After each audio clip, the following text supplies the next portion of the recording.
Legenda Dewa Bintang 2. Chapter 126. Nostalgia Xiaolang dan Luoli. Setelah meninggalkan istana klan, Xiaolang langsung keluar dari dunia kecil Xiao dan naik ke puncak air terjun tersebut. Setibanya di puncak air terjun, pandangan Xiaolang langsung dimanjakan dengan pemandangan yang sangat indah. Suasana yang begitu sunyi langsung membawa Xiaolang pada ketenangan. Baiklah, waktunya melakukan persiapan, gumam Xiaolang. Lalu ia menggunakan kekuatan ruang dan waktu untuk menciptakan dimensinya sendiri. Tidak lama kemudian, Xiaolang langsung berpindah ke ruang hampa yang telah ia ciptakan dengan kekuatan ruang dan waktu. Lalu ia mengubah ruang hampa tersebut menjadi tempat yang sama persis dengan air terjun. Semuanya benar-benar sama dan tidak ada perbedaan sedikit pun. Hanya saja, ia menambahkan sebuah pondok kecil di puncak air terjun tersebut. Setengah jam kemudian, Xiaolang telah berhasil menciptakan sebuah tempat yang sangat indah di dimensinya sendiri. Bahkan tempat tersebut jauh lebih indah dibandingkan dengan tempat aslinya. Semoga saja dia menyukainya, gumam Xiaolang, kemudian keluar dari dimensi ciptaannya itu. Malam harinya, suasana di klan Xiao benar-benar sangat ramai dan meriah, karena semua anggota klan Xiao sedang berkumpul untuk mengadakan pesta di alun-alun kota kecil mereka. Saat ini, mereka semua sedang menunggu kedatangan Xiaolang dan yang lainnya, lalu setelah mereka datang nantinya, barulah pesta tersebut akan benar-benar dimulai. Setelah beberapa menit berlalu, Xiaolang dan yang lainnya akhirnya datang ke alun-alun. Seketika itu juga, seluruh anggota klan Xiao langsung berlutut dengan satu kaki untuk menunjukkan rasa hormat mereka kepada Xiaolang dan juga yang lainnya. Tuan muda, silakan menyampaikan sesuatu kepada mereka, ucap Xiaogang. Bagaimana kalau ayah saja yang melakukannya? Tanya Xiaolang. Tentu saja bisa, Tuan muda, jawab Xiaogang. Lalu meminta Xiao Erlong untuk menyampaikan sesuatu kepada seluruh anggota klan Xiao. Xiao Erlong menghela napas panjang, lalu berjalan beberapa langkah ke depan dan mulai bicara. Kalian semua bisa berdiri, ucap Xiao Erlong, kemudian seluruh anggota klan Xiao langsung berdiri lagi. Tidak banyak yang bisa aku sampaikan kepada kalian semua, tapi yang perlu diingat adalah, tidak peduli dimanapun kami berada, entah itu di sini bersama kalian, atau berada di dunia yang berbeda, kita semua tetaplah satu keluarga. Lanjutnya, hidup klan Xiao, ujar Xiaogang. Hidup klan Xiao, jawab seluruh anggota klan serempak. Setelah itu, pesta untuk merayakan kemenangan itu pun dimulai dan semua orang nampak sangat menikmati pesta tersebut. Semua orang menikmati malam yang meriah tersebut, kecuali Xiaolang dan Luoli, karena Xiaolang mengajaknya pergi ke suatu tempat tidak lama setelah acara pesta tersebut dimulai. Awalnya Luoli sempat menolak, karena tidak ingin meninggalkan bayinya, namun setelah dibujuk terus-terusan oleh sang suami, ia akhirnya setuju untuk pergi. Kakak, kita mau kemana? Tanya Luoli. Aku ingin membawamu ke suatu tempat di luar dunia kecil Xiao, jawab Xiaolang. Apa? Tapi bagaimana dengan Ling Ling? Tanya Luoli yang mulai panik. Tenanglah, dia dijaga oleh ketiga kakeknya, lalu Xiao Lian juga berada di sana, belum lagi para pelayan yang siap menjaganya setiap saat, jadi kau tenang saja, jawab Xiaolang.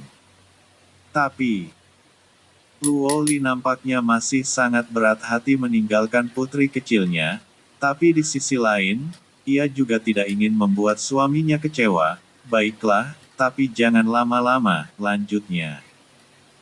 Tentu, jawab Xiaolang, kemudian melesat terbang meninggalkan dunia kecil Xiao bersama Luoli. Tidak lama kemudian, mereka berdua akhirnya keluar dari dunia kecil dan langsung terbang menuju ke puncak air terjun. Lalu setelah sampai di puncak air terjun tersebut, Xiao Lang kemudian membawa Luo Li masuk ke dimensi yang telah ia ciptakan sebelumnya. Saat mereka sampai di sana, Luo Li malah nampak kebingungan, karena tempat tersebut terlihat sama persis dengan yang ada di dunia nyata. Bahkan Luo Li sempat berpikir jika kedatangannya ke sana sangatlah sia-sia. "Apa kau mengingat sesuatu tentang tempat ini?" tanya Xiao Lang. "Maksud kakak?" Luo Li malah semakin bingung. Xiao Lang menghela nafas panjang, ia kemudian menceritakan alasan kenapa ia menciptakan tempat tersebut, yaitu untuk mengingat masa lalu mereka berdua. Bagi orang lain, air terjun itu mungkin hanyalah sekedar tempat biasa, tapi bagi Xiao Lang, air terjun itu adalah tempat yang sangat istimewa untuknya, karena di sanalah ia menyatakan janjinya kepada Luo Li dan di sanalah tempat mereka bersatu untuk yang pertama kalinya. Sebenarnya Xiao Lang tidak ingin menciptakan tiruan dari air terjun tersebut, karena rasanya akan sangat berbeda dari yang sebenarnya, tapi karena air terjun di dunia nyata sudah menjadi gerbang untuk ke dunia kecil Xiao, jadi Xiao Lang tidak punya pilihan lain selain menciptakan tiruannya, agar tidak ada orang yang bisa mengganggu ketenangan mereka berdua. Lagi pula Xiao Lang bermaksud untuk mengenang masa lalunya bersama Luo Li. Setelah mendengar penjelasan dari Xiao Lang, Luo Li akhirnya mengerti kenapa Xiao Lang menciptakan tempat tersebut. Ia langsung merasa bersalah karena telah memikirkan sesuatu yang buruk tentang hal tersebut. Bahkan ia sangat menyesal karena tidak bisa mengingat kenangan mereka berdua di sana, padahal tempat itu sudah menjadi saksi dari awal kisah mereka berdua. "Maafkan aku," ucap Luo Li. "Kenapa minta maaf?" tanya Xiao Lang bingung. "Maaf karena telah melupakan kenangan kita di tempat ini," jawab Luo Li. "Sudahlah, lagi pula alasan kenapa aku menciptakan tempat ini adalah untuk mengenang lagi masa-masa itu," ucap Xiao Lang, kemudian mengecup bibir sang istri. Setelah cukup lama berciuman, Xiao Lang kemudian menggendong Luo Li dan sebenarnya Xiao Lang tidak ingin menciptakan tiruan dari air terjun tersebut, karena rasanya akan sangat berbeda dari yang sebenarnya, tapi karena air terjun di dunia nyata sudah menjadi gerbang untuk ke dunia kecil Xiao, jadi Xiao Lang tidak punya pilihan lain selain menciptakan tiruannya, agar tidak ada orang yang bisa mengganggu ketenangan mereka berdua. Lagi pula Xiao Lang bermaksud untuk mengenang masa lalunya bersama Luo Li. Setelah mendengar penjelasan dari Xiao Lang, Luo Li akhirnya mengerti kenapa Xiao Lang menciptakan tempat tersebut. Ia langsung merasa bersalah karena telah memikirkan sesuatu yang buruk tentang hal tersebut. Bahkan ia sangat menyesal karena tidak bisa mengingat kenangan mereka berdua di sana. Padahal tempat itu sudah menjadi saksi dari awal kisah mereka berdua. "Maafkan aku," ucap Luo Li. "Kenapa minta maaf?" tanya Xiao Lang bingung. "Maaf karena telah melupakan kenangan kita di tempat ini," jawab Luo Li. "Sudahlah, lagi pula alasan kenapa aku menciptakan tempat ini adalah untuk mengenang lagi masa-masa itu," ucap Xiao Lang, kemudian mengecup bibir sang istri. Setelah cukup lama berciuman, Xiao Lang kemudian menggendong Luo Li dan membawanya ke gubuk kecil yang telah ia buat di puncak air terjun. "Aku jadi ingat waktu pertama kali kita." "Jangan dibahas," ujar Luo Li memotong perkataan sang suami. "Kenapa?" tanya Xiao Lang. Tidak apa-apa, aku hanya malu saja," jawab Luo Li. "Kenapa harus malu? Lagi pula hanya ada kita berdua di sini," ucap Xiao Lang, kemudian merebahkan tubuh Luo Ning, lalu melanjutkan sesuatu yang sempat tertunda. Pada akhirnya, Mereka berdua melewati malam yang panjang itu hanya dengan berdua saja dan kembali ke dunia kecil Xiao setelah matahari terbit. Sementara Xiao Lang dan yang lainnya sedang berada di dunia kecil Xiao, Ziran tiba-tiba saja datang ke dunia Dewa Kuno dengan membawa sebuah bola kristal berwarna merah di tangannya. Xiao Lang, pasukanmu akan menjadi milikku, ucap Ziran, kemudian mengalirkan energi spiritualnya ke dalam bola kristal tersebut. Tidak lama kemudian, bola kristal tersebut memancarkan cahaya yang sangat terang dan menyelimuti seluruh kerajaan hewan suci. Chapter 127. Apa yang sebenarnya terjadi? Cahaya merah tersebut benar-benar menerangi apapun yang ada di kerajaan hewan suci. Bahkan cahaya merah tersebut mampu menembus dinding-dinding bangunan atau rumah para penduduk. Lalu ketika cahaya merah itu menyinari tubuh mereka, kesadaran mereka semua langsung menghilang seketika itu juga. Setelah beberapa saat berlalu, mereka semua sadar kembali dan langsung berkumpul di alun-alun kota. Ketika seluruh penduduk dan prajurit kerajaan hewan suci sudah berkumpul di alun-alun kota, Ziran yang sedang melayang di udara kemudian turun ke bawah dan menghampiri mereka semua. Pada saat yang bersamaan, semua orang yang ada di sana langsung berlutut dengan satu kaki menghadap Ziran. Sikap mereka bahkan terlihat sangat hormat kepadanya. Mulai sekarang, kalian semua adalah pasukanku, sedangkan Xiao Lang adalah musuh terbesar yang harus kita musnahkan, agar alam semesta ini kembali aman dan damai seperti dulu lagi, ucap Ziran. Baik, Yang Mulia. Jawab semua orang serempak. Bagus, kalau begitu kalian akan aku bawa ke tempatku, agar kalian bisa berlatih dan meningkatkan kekuatan kalian di sana, ujar Ziran, kemudian membuka gerbang dimensi, lalu memerintahkan semua orang masuk ke sana. Setelah itu semua orang masuk ke gerbang dimensi yang ia ciptakan. Ziran kemudian pergi meninggalkan kerajaan hewan suci yang sekarang telah kosong. Tidak lama kemudian, Ziran kembali muncul di dunia dewa, lebih tepatnya di kota Kekaisaran Dewa. Lalu ia melakukan hal yang sama seperti yang sebelumnya ia lakukan pada kerajaan hewan suci di dunia dewa kuno. Sayangnya bangsa manusia hewan sudah dimusnahkan oleh penguasa kegelapan.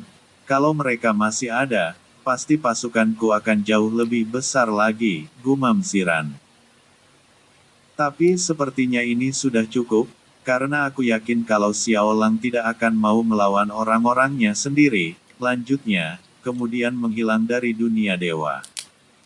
Benua bintang.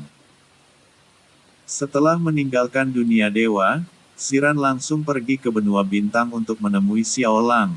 Namun ia tidak langsung datang ke dunia kecil Xiao, melainkan hanya memanggil Xiao Lang dan memintanya datang untuk menemuinya di luar dunia kecil Xiao.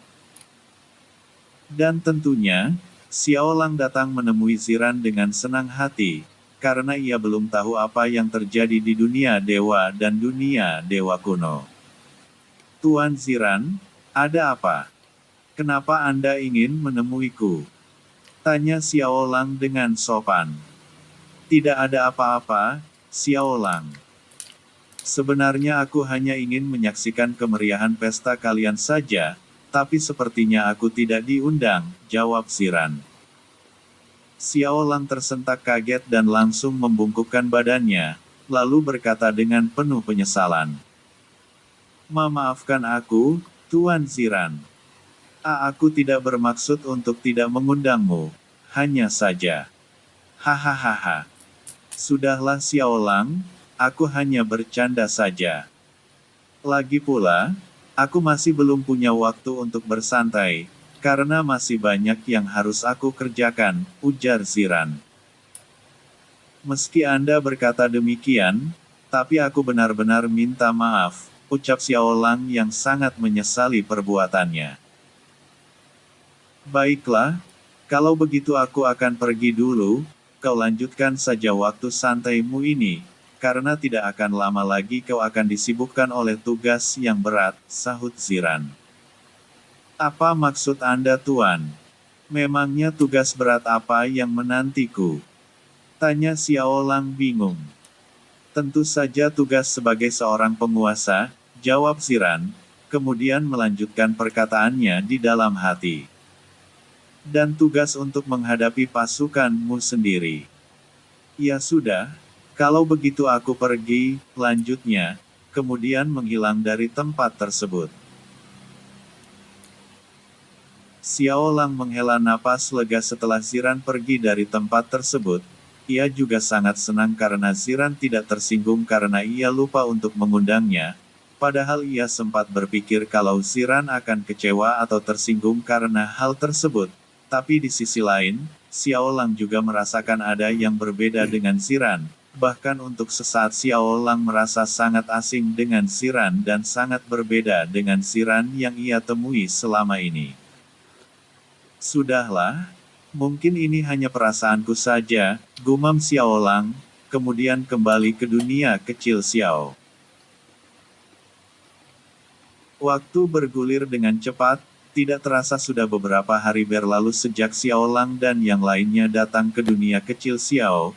Selama beberapa hari ini, mereka semua benar-benar menghabiskan waktunya dengan bersantai dan tidak memikirkan apapun.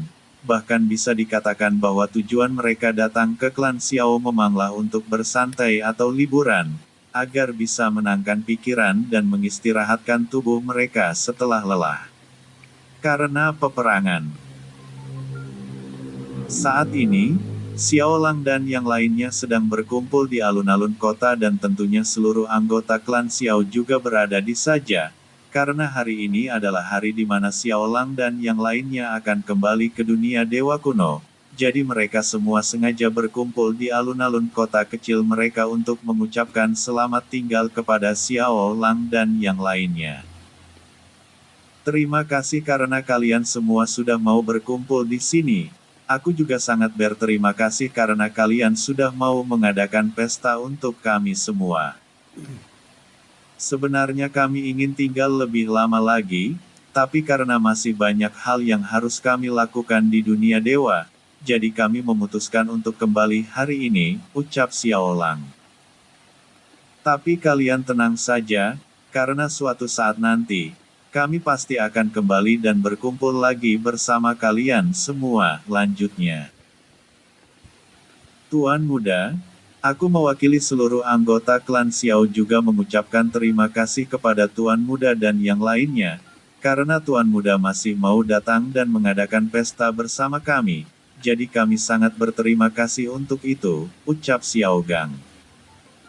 Sudahlah Paman, kita ini adalah keluarga dan sampai kapanpun akan tetap menjadi keluarga, jawab Xiao Lang.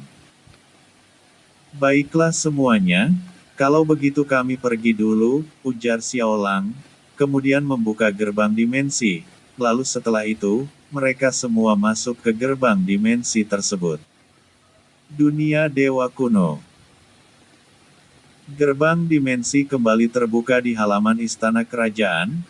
Kemudian Xiao Lang dan yang lainnya keluar dari dalam gerbang dimensi tersebut, namun mereka semua justru nampak kebingungan karena suasana di istana sangat sepi, bahkan satu prajurit pun tidak terlihat oleh mereka, padahal biasanya selalu saja ada satu atau dua prajurit di halaman istana. Aneh, kenapa sangat sepi? Tanya Xiao Erlong. Mungkin mereka sedang berada di kota, sahut Luoyang. Tidak, sepertinya memang ada yang aneh, kalian semua tunggu di sini, aku akan memeriksa sesuatu, ujar Xiao Lang, kemudian melesat terbang ke arah kota kerajaan. Setelah sampai di kota, Xiao Lang juga tidak menemukan satu orang pun di sana, namun ia masih mencoba untuk berpikir jernih, karena mungkin saja para penduduk sedang pergi ke dunia dewa. Lalu setelah itu, Xiao Lang langsung pergi ke dunia dewa, tapi setelah sampai di sana, ia juga tidak menemukan siapapun, jangankan penduduk kerajaan hewan suci, ia bahkan tidak menemukan penduduk kota kekaisaran. Ada apa ini sebenarnya? Tanya Xiao Lang dalam hatinya. Chapter 128. Ziran berulah lagi. Di tengah-tengah rasa bingung yang melanda dirinya, Xiao Lang tetap berusaha untuk mencoba mencari tahu apa yang telah terjadi di dunia dewa kuno dan dunia dewa.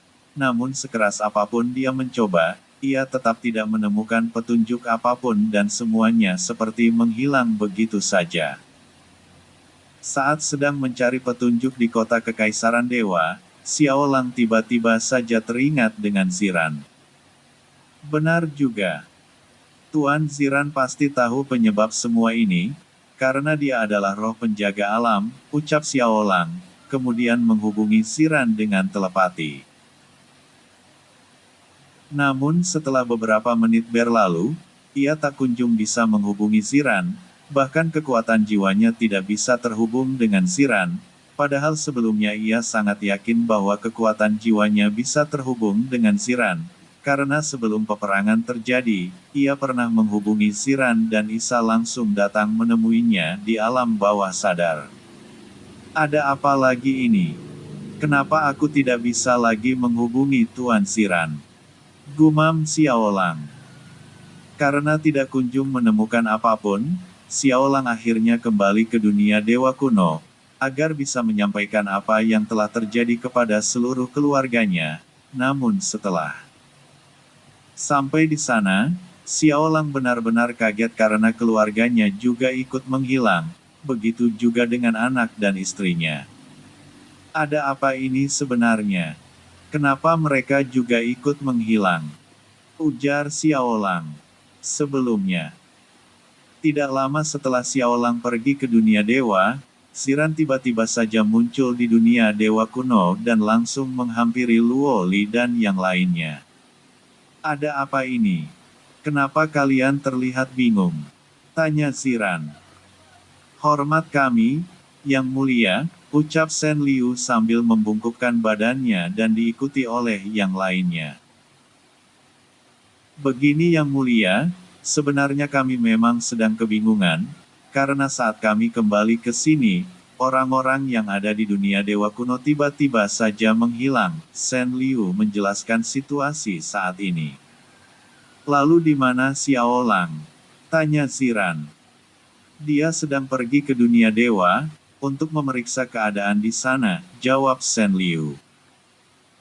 Keadaan ini memang sedikit aneh, tapi kalian tenang saja, aku akan membantu kalian menemukan mereka semua, ucap Ziran.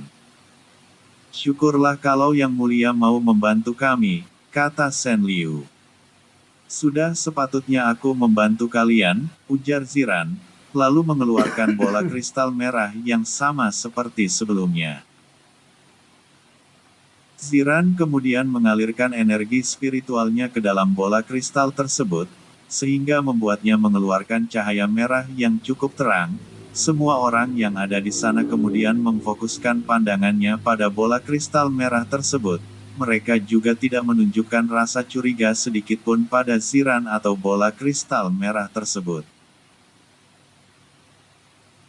Seiring berjalannya waktu, cahaya merah yang keluar dari bola kristal tersebut menjadi semakin terang.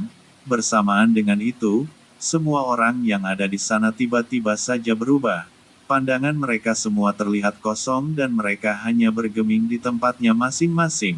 Atau bisa dikatakan bahwa mereka semua terlihat seperti patung yang hidup dan hanya ada satu orang yang tidak terkena pengaruh cahaya dari bola kristal tersebut. Dia adalah Xiao Lingyun. Sudah aku duga, cahaya ini memang tidak bisa mempengaruhi bayi, gumam Ziran sambil menghampiri Luo Li yang masih menggendong anaknya. Ziran kemudian mengangkat tangannya untuk mengambil Xiao Lingyun, namun saat tangannya baru menyentuh kain yang membaluti tubuh Xiao Lingyun, kalung yang ada di leher Xiao Lingyun tiba-tiba saja bercahaya dan langsung menyerang Ziran. Namun sayangnya, Ziran berhasil menghindari serangan tersebut dengan sangat cepat, sehingga serangan tersebut hanya melewati lehernya saja dan hanya meninggalkan luka goresan kecil. Tapi jika ia terlambat sedikit saja, maka akibatnya akan sangat fatal bagi Ziran. Sial. Hampir saja leherku terpotong, ujar Ziran kesal sambil memegangi lehernya yang terluka. Karena tidak ingin mendapatkan masalah lagi.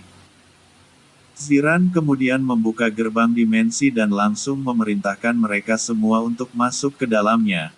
Lalu setelah semua orang masuk ke gerbang dimensi tersebut, ia langsung menutupnya dan menghilang dari sana. Saat ini, Xiao Lang benar-benar kebingungan dengan situasi yang ia hadapi saat ini. Awalnya ia kehilangan seluruh penduduk kerajaannya, lalu semua orang di dunia dewa juga menghilang dan sekarang, anggota keluarganya juga ikut menghilang dan tidak meninggalkan jejak sedikit pun. Ia sudah mencoba untuk menemukan mereka dengan menggunakan kekuatan jiwanya, tapi hasilnya tetap sama saja. Selain menggunakan kekuatan jiwanya, ia juga mencari mereka semua ke seluruh penjuru istana, namun ia juga tidak menemukan siapa-siapa dan anehnya lagi, aura seluruh anggota keluarganya masih ada di halaman istana, yang menandakan bahwa mereka menghilang di sana, jadi sangat mustahil jika mereka pergi ke suatu tempat di dunia dewa kuno. Siapapun yang melakukan semua ini, tidak akan pernah aku maafkan, ucap Xiao Lang. Kemudian meninggalkan tempat tersebut. Karena tidak menemukan keluarganya di istana, Xiao Lang langsung kembali ke benua bintang untuk menenangkan dirinya, meski sangat mengkhawatirkan keadaan mereka semua, tapi untuk saat ini tidak ada yang bisa ia lakukan, karena ia sendiri tidak tahu di mana seluruh anggota keluarganya, jadi ia memutuskan untuk kembali ke benua bintang agar bisa menenangkan dirinya.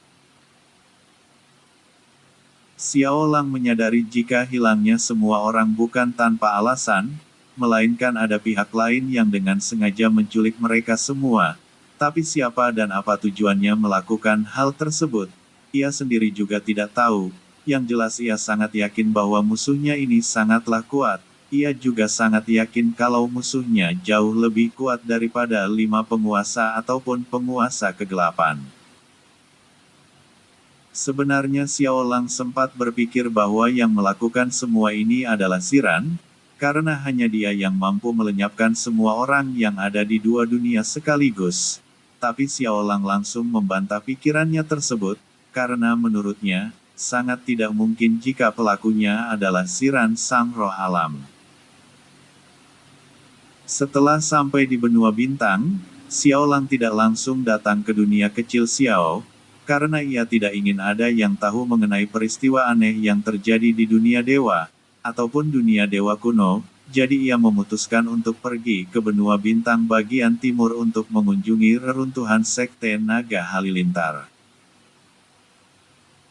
Sesampainya di reruntuhan Sekte Naga Halilintar, Xiao Lang kemudian turun tepat di depan gerbang sekte yang telah hancur, lalu ketika ia berjalan melewati gerbang hancur tersebut, bayangan masa lalu muncul di depannya. Setiap bangunan yang telah hancur langsung menjadi utuh lagi dan suasana di sana juga sangat ramai, karena para murid sekte yang sedang berlatih.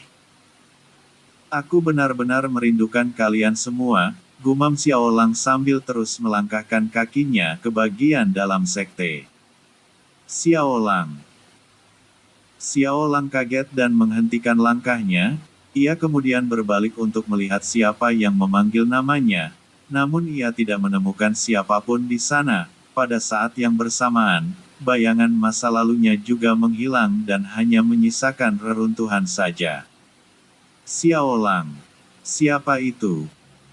Tanya Xiao Lang, sambil melihat ke sekelilingnya, namun ia masih belum menemukan siapa yang memanggil namanya. Xiao Lang. Xiao Lang tersentak kaget ketika mendengar namanya dipanggil lagi. Suara yang memanggil namanya tadi terdengar sangat jelas di telinganya. Namun bukan itu yang membuat Xiao Lang kaget, melainkan karena suara tersebut sangat tidak asing baginya. Guru, apa guru yang memanggilku? Tanya Xiao Lang. Guru, jika guru yang memanggilku, aku mohon tunjukkan dirimu. Ucap Xiao Lang. Chapter 129. Bertemu Guru. Suara yang memanggil namanya tiba-tiba saja menghilang dan tidak terdengar lagi. Xiao Lang benar-benar bingung dan sudah berusaha mencoba mencari tahu dari mana asal sumber suara tersebut. Namun ia tidak berhasil menemukannya, seolah-olah suara tersebut hanyalah halusinasinya sendiri. Meski demikian, Xiao Lang sangat yakin bahwa yang memanggil namanya tadi adalah gurunya, Tang Xilin. Saat Xiao Lang sedang memikirkan gurunya, ia tiba-tiba saja teringat dengan satu tempat. Jurang tanpa dasar. Ujar Xiao Lang, kemudian melesat terbang menuju ke jurang tanpa dasar, yang merupakan tempat ia bertemu dengan gurunya tersebut.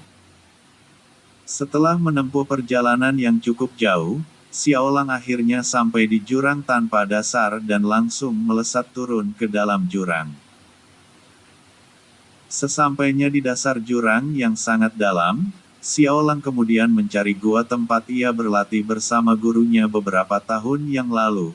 Tapi setelah berhasil menemukan gua tersebut, ia justru tidak menemukan apapun, kecuali hanya gua yang kosong. Guru, apa yang aku dengar tadi hanyalah halusinasi saja. Gumam Xiao Lang, lalu melangkah keluar dari gua tersebut. Tidak. Yang kau dengar bukan halusinasi, jawab seorang pria tua yang baru saja muncul di belakang Xiao Lang. Xiao Lang menghentikan langkahnya, lalu berbalik ke belakang. Seketika itu juga ekspresi wajahnya langsung berubah. Ia bahkan langsung berlutut di hadapan pria tua tersebut. Guru, murid memberi hormat. Ucap Xiao Lang, kemudian bersujud sebanyak 3 kali. Bangunlah muridku, seorang penguasa sepertimu tidak seharusnya memberikan hormat pada orang tua ini, jawab pria tua tersebut, yang tidak lain adalah Tang Xilin. Aku mungkin memang seorang penguasa, tapi aku tetaplah muridmu, guru, ucap Xiao Lang, kemudian berdiri lagi. Guru, kenapa guru bisa ada di sini? Tanya Xiao Lang bingung. Tang Xilin kemudian mengatakan bahwa dia bisa berada di mana saja, selama Xiao Lang menyadari kehadirannya, karena jiwanya sudah berada di dalam tubuh Xiao Lang sejak lama, hanya saja Xiao Lang belum bisa merasakan keberadaannya selama ini. Tang Xilin juga mengatakan bahwa dirinya yang sekarang hanyalah roh yang terbentuk dari sisa-sisa kekuatannya di tubuh Xiao Lang. Tidak hanya itu saja, Tang Xilin juga menceritakan bahwa dia sudah melihat semua yang terjadi dari dalam tubuh Xiao Lang, yang artinya dia mengetahui semua yang terjadi pada Xiao Lang dan mengetahui apa saja yang telah Xiao Lang lalui selama ini.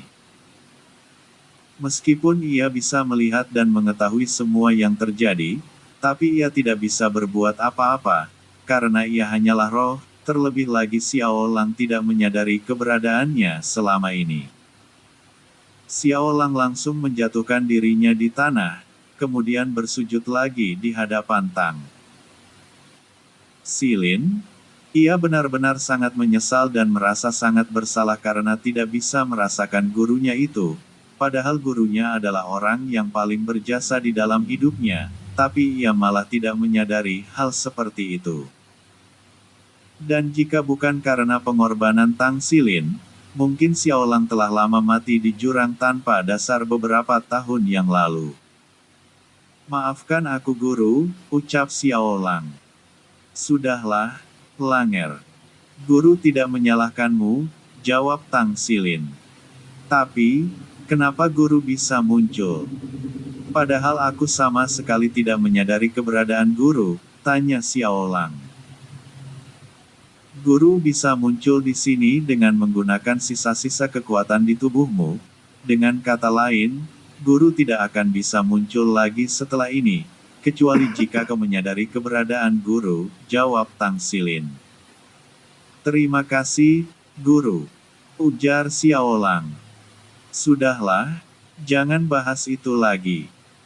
Lagi pula ada sesuatu yang sangat penting yang ingin guru sampaikan kepadamu, ucap Tang Xilin. Apa itu guru? Tanya Xiao Lang. Seperti yang sudah guru katakan tadi, guru sudah mengetahui semua yang terjadi pada dirimu. Jadi kali ini guru ingin mengatakan bahwa lawan yang akan kau hadapi bukanlah lawan yang biasa, karena ia mempunyai kekuatan yang sangat dahsyat, jawab Tang Xilin.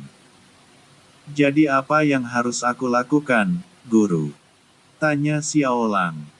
Tang Xilin menghela napas, lalu melangkah keluar gua.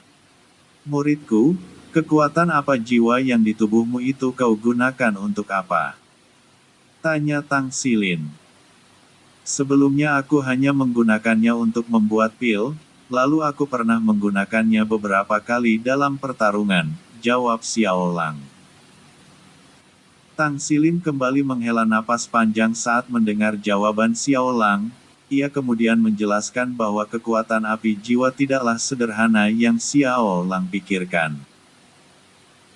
Kekuatan api jiwa memang sangat cocok untuk membuat pil, bahkan bisa dikatakan bahwa api jiwa adalah api terbaik untuk membuat pil. Tapi di samping itu, kekuatan api jiwa juga sangatlah luar biasa.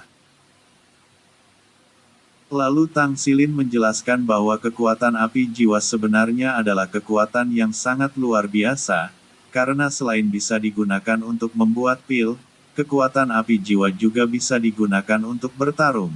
Meski kekuatan api jiwa tidak sekuat kekuatan bintang, tapi setidaknya kekuatan api jiwa mampu menandingi kekuatan bintang yang hampir sempurna. Dan salah satu keistimewaannya adalah, kekuatan api jiwa bisa digabungkan dengan kekuatan lainnya. Lalu, apa hubungannya kekuatan api jiwa dengan musuhku kali ini, guru? Tanya Xiao Lang. Xiao Lang, sulit untuk menghadapi musuh kali ini dengan hanya kekuatan bintang, karena ia sudah mengetahui kalau kau mempunyai kekuatan itu, tapi dia tidak tahu kalau kau mempunyai kekuatan lain yang juga sangat luar biasa, jawab Tang Xilin. Xiao Lang terdiam selama beberapa saat, sambil memikirkan perkataan Tang Xilin. Jadi maksud guru adalah, aku bisa mengalahkannya dengan kekuatan api jiwa. Apakah begitu guru? Tanya Xiao Lang. Tidak.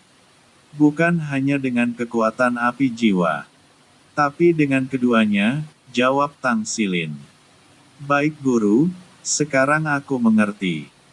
Tapi, apa guru tahu siapa yang melakukan semua ini? Tanya Xiao Lang. Tidak, guru juga tidak tahu, tapi kalau kau mau tahu siapa yang melakukannya, pergilah ke ujung jurang ini, jawab Tang Xilin, kemudian menghilang dari hadapan Xiao Lang. Xiao Lang membungkukkan badannya sambil mengucapkan terima kasih kepada Tang Xilin, lalu setelah itu, ia langsung mengikuti petunjuk dari Tang Xilin untuk pergi ke ujung jurang tanpa dasar, karena ia sudah tidak sabar untuk mengetahui siapa yang telah menculik semua orang di dunia dewa dan dunia dewa kuno, termasuk seluruh anggota keluarganya yang juga telah menghilang. Tidak lama kemudian, Xiao Lang akhirnya sampai di ujung jurang tanpa dasar, namun di sana tidak ada apa-apa selain jalan buntu yang ditutupi oleh batu yang sangat besar.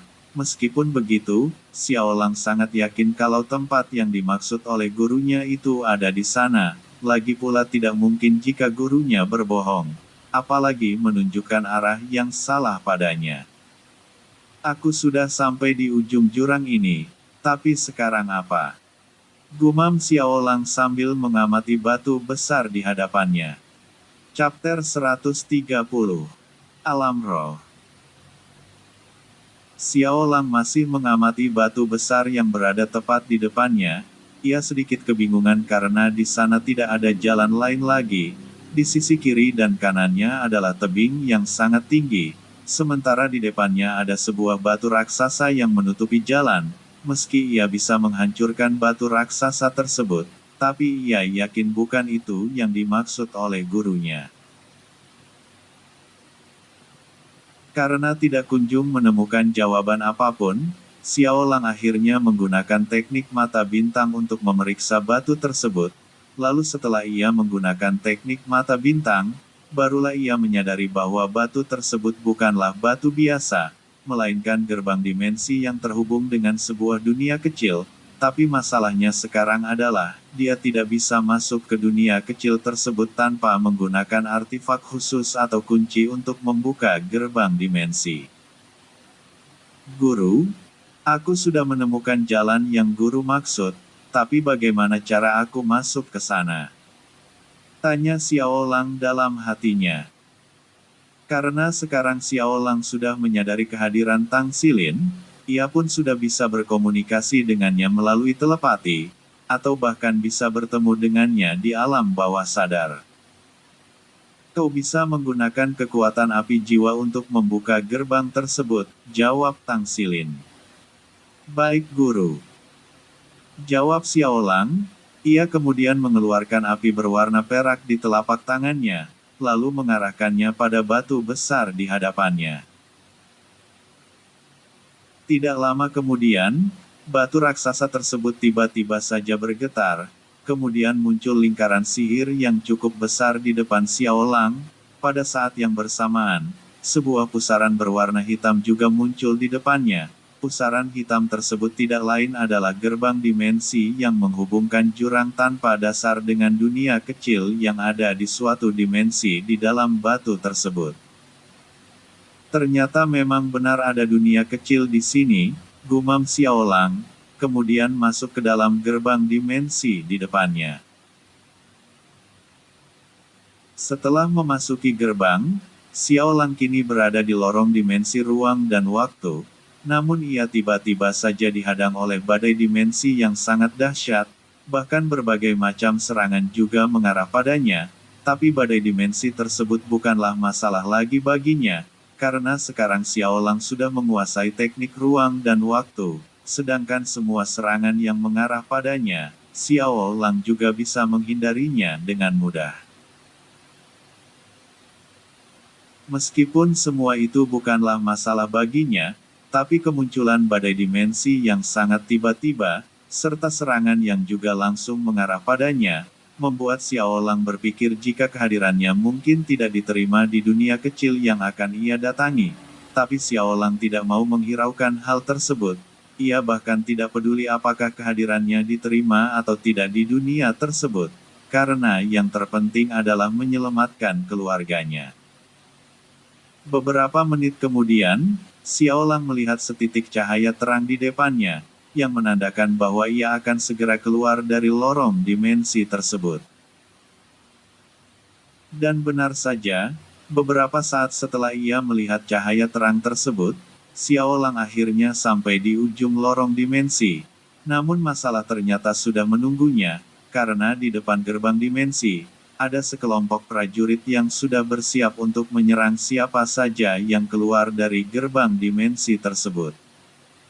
Guru, siapa mereka ini? Kenapa mereka terlihat seperti roh? Tanya Xiao Lang bingung. Kau tidak salah, para prajurit itu memang benar adalah roh, bahkan seluruh penduduk di dunia ini semuanya adalah roh. Karena dunia yang kau datangi ini bukanlah dunia kecil, melainkan alam roh, jawab Tang Xilin. Apa? Tapi kenapa guru memintaku untuk datang ke sini? Apa jangan-jangan? Jangan salah paham dan jangan memikirkan hal-hal yang aneh, keluargamu masih baik-baik saja, guru memintamu datang ke sini supaya kau tahu siapa yang akan kau hadapi nanti, jawab Tang Xilin. Xiao Lang menghela napas lega, ia benar-benar senang ketika mengetahui jika keluarganya masih baik-baik saja. Baiklah guru, kalau begitu aku akan keluar sekarang, ucap Xiao Lang. Ingatlah, sebisa mungkin jangan membunuh mereka semua, kalau perlu kau harus menjadikan mereka pasukanmu, sahut Tang Xilin. Baik guru. Jawab Xiao Lang, kemudian keluar dari lorong dimensi tersebut. Manusia, tidak seharusnya kau datang ke dunia roh, tapi karena kau sudah berani datang ke sini, jadi jangan harap untuk bisa keluar dari sini lagi. Ucap salah seorang prajurit, lalu mereka semua menyerang Xiao Lang. Sebenarnya Xiaolang bisa saja menghabisi mereka semua dengan mudah, tapi karena sudah dilarang oleh Tang Xilin, Xiaolang hanya bisa menghindari setiap serangan yang mengarah padanya. Ia juga berusaha untuk menyerang tapi tidak menggunakan tenaga dalam, agar tidak membunuh para prajurit roh tersebut. Bahkan Xiaolang sangat berhati-hati agar mereka tidak terluka karena serangannya. Hentikan serangan kalian, aku tidak bermaksud jahat. Ucap Xiaolang sambil terus menghindari serangan para prajurit tersebut. Lalu mau apa kau datang ke alam roh? Tanya salah seorang prajurit. Aku datang karena guruku. Jawab Xiaolang asal. Guru. Siapa gurumu? Tanya prajurit yang sebelumnya dan menghentikan serangan mereka. Guruku adalah Tang Xilin, jawab Xiaolang. Para prajurit tersebut terdiam ketika mendengar nama Tang Xilin. Mereka tidak mengatakan apa-apa dan hanya saling bertukar pandang satu sama lain. Lalu setelah itu, prajurit yang tadi bicara dengannya tiba-tiba saja mendekat ke arah Xiaolang. Maafkan kami, sekarang katakan kenapa kau datang ke sini? Tanya prajurit tersebut. Katakan kalau kau ingin bertemu dengan penguasa alam roh, ujar Tang Xilin. Baik guru. Aku ingin bertemu dengan penguasa alam roh, jawab Xiaolang. Baiklah, ikuti kami sekarang. Ujar prajurit sebelumnya, kemudian mereka membawa Xiaolang ke sebuah istana yang sangat megah untuk bertemu dengan penguasa alam roh. Selama perjalanan menuju ke istana, Xiaolang tidak bisa berhenti memikirkan tentang penguasa alam roh. Ia bahkan sempat berpikir bahwa penguasa atau raja dari alam roh adalah penguasa roh. Namun pikiran tersebut segera ditepis oleh Xiaolang, karena penguasa roh telah lama mati dan ia sendiri yang telah membunuhnya. Tidak lama kemudian, Xiaolang dan para prajurit tersebut akhirnya tiba di istana yang sangat besar. Lalu para prajurit roh itu membawa Xiaolang menuju ke ruang singgasana, karena penguasa alam roh sedang berada di sana. Tapi setelah sampai di sana, Xiaolang justru sangat kaget, karena penguasa alam roh adalah seorang anak kecil yang mungkin masih berumur 10 tahun. Hormat kami, yang mulia. Ucap para prajurit sambil memberikan hormat. Siapa yang kalian bawa? Apakah dia manusia yang menerobos alam roh untuk berbuat kekacauan? Tanya penguasa alam roh. Tidak, yang mulia. Dia datang ke alam roh karena ingin bertemu dengan Anda, dan dia adalah murid Tuan Xilin, jawab prajurit tersebut. Oh, jadi kau murid Tuan Xilin? Tanya penguasa alam roh. Namun pandangan serta nada bicaranya seperti sedang meremehkan dan merendahkan Xiaolang. Bersambung. Chapter 131. Penguasa alam roh.